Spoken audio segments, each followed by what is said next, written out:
Hallo, ek is Ronel Besuidnout. Jy luister na 'n voorlesing uit die reeks 40 dae van oorwinning.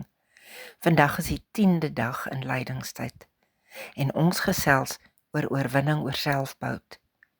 In Lukas 9 vers 23 staan daar: As iemand agter my aan wil kom, moet hy homself verloon en sy kruis opneem en my volg. Selfbehoud is 'n diep menslike instink. Ons leer van kindstyd af om onsself te beskerm teen pyn, teleurstelling, potensiële mislukkings. En ons bou dikwels hoë mure om ons harte en noem dit wysheid. Maar mettertyd word daardie einste mure 'n eensame tronk wat ons van die lewe isoleer. Jesus nooi ons egter na 'n radikale ander manier van leef wanneer hy sê: neem jou kruis op.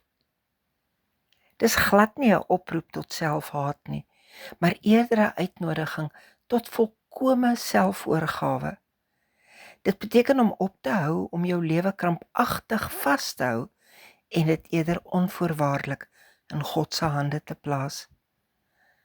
Lydingstyd wys vir ons 'n Christus wat homself nie ten alle koste red nie, maar homself vrywillig gee. Oorwinning oor selfbehoud gebeur wanneer jy uiteindelik waag om te vertrou dat God jou baie beter kan bewaar as wat jy jouself ooit met jou eie mure kan beskerm. Ek wil graag vir jou bid. Here, ek bely dat ek dikwels te styf vashou aan my eie begeerte na veiligheid. Leer my om myself en my toekoms heelhartig aan U te vertrou. Gee my vandag die moed om my kruis met oorgawe op te neem. Amen. Ek voel elke maand verleë om te vra vir donasies en tog kan hierdie bediening nie daarsonder bestaan nie. Dankie vir elkeen wat getrou maandeliks die bediening ondersteun. Sonder jou kan ek dit nie volhou nie.